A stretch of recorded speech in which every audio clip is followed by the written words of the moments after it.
حضرت عطا بن یسار رضی اللہ عنہ سے حضرت عبداللہ بن سعد بن ابی وقاص رضی اللہ تعالیٰ عنہ پوچھتے ہیں کہ یار آپ تو ظاہر ہے وہ توریت پہلے پڑھے ہوئے تھے، بعد میں مسلمان ہوئے وغیرہ، توریت میں نبی آخر الزمان صلی اللہ علیہ وسلم کی کچھ باتوں کا، کوئی صفات کا، کوئی خوبیوں کا ذکر ہے؟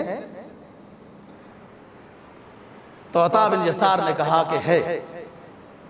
کہا مجھے بتاؤ گے؟ کہا بتاتا ہوں۔ فرمایا یا ایوہ النبی انا ارسلناک شاہدا ومبشرا ونذیرا وحرزا للأمیین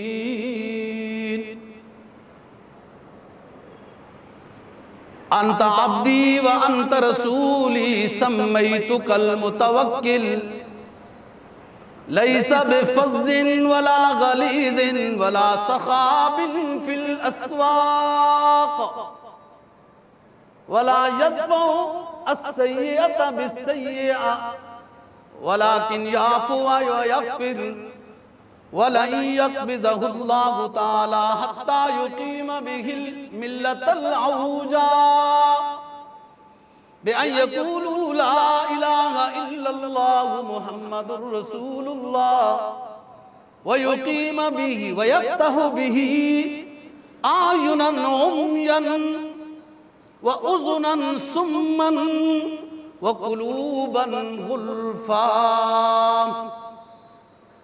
حضرت عطا بن یسار نے بتایا توریت میں لکھا ہوا ہے کہ ہم اپنا ایک آخری حبیب بھیجیں گے جو امام الانبیاء بن کر آئے گا، خاتم النبیین کا لقب لے کے آئے گا۔ دنیا جھوٹے نبیوں کے دعوے دار بنی، کبھی اپنے نبی کا شانہ تو دکھا دیں۔ ہمارے نبی پاک صلی اللہ علیہ وسلم کے دونوں شانوں کے درمیان میں مہر ختم نبوت ہے۔ کبھی تم بھی دعوے دار جو بن رہی ہو اپنے نبی کے جسم پر، جو پیدائشی طور پر مہر ہے وہ تو دکھا دو۔ عطا بن یسار کہتے ہیں ہماری کتابوں میں لکھا ہوا ہے آخری پیغمبر ہوگا، شاہد ہوگا، مبشر ہوگا، نذیر ہوگا، اور امیوں کے لیے پناہ بن کر آئے گا۔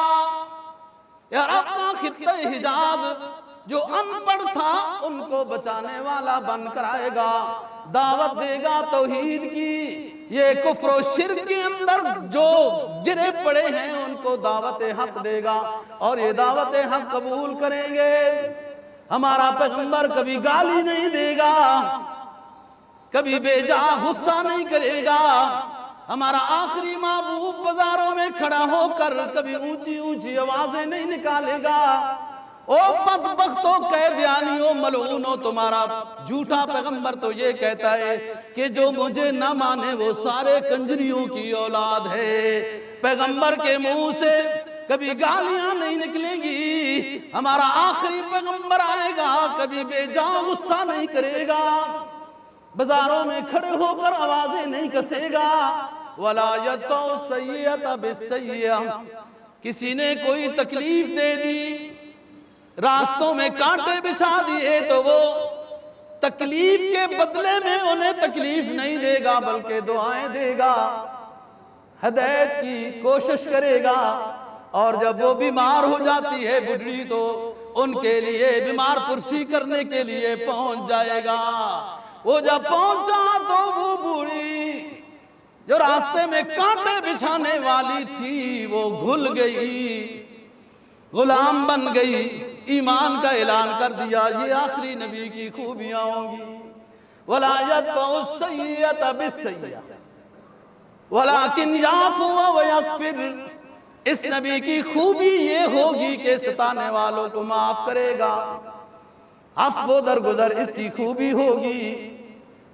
لَن يَقْبِضَهُ اللَّهُ تَعَالَى، اللہ اس وقت تک اس کو اپنے پاس نہیں بلائے گا، ظاہری دنیا سے نہیں اٹھائے گا، یہاں تک کہ یہ خطہ حجاز جو ٹیڑھا ہوا ہے، یہ پوری قوم عرب کی جو ٹیڑھی ہوئی ہے، اس کو جب تک وہ سیدھا نہیں کر سکے گا۔ وہ سیدھا ہونے کا مطلب کیا ہے؟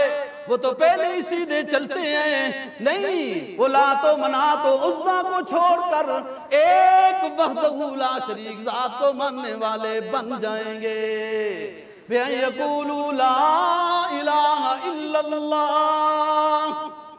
ہمارا آخری پیغمبر دعوت اللہ دے گا، دعوت اللہ مسلسل جاری رہے گی۔ یہ ٹیڑھی ملت یقیم بہ الملت العوجا، اس ٹیڑھی قوم کو میرا پیغمبر ہماری مشیت و اذن اور مدد کے ساتھ ٹیڑھی ملت کو درست کر دے گا۔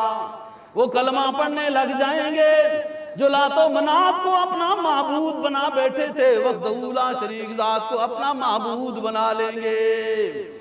اور کیا کرے گا؟ وَيَفْتَحُ بِهِ أَعْيُنًا عُمْيًا۔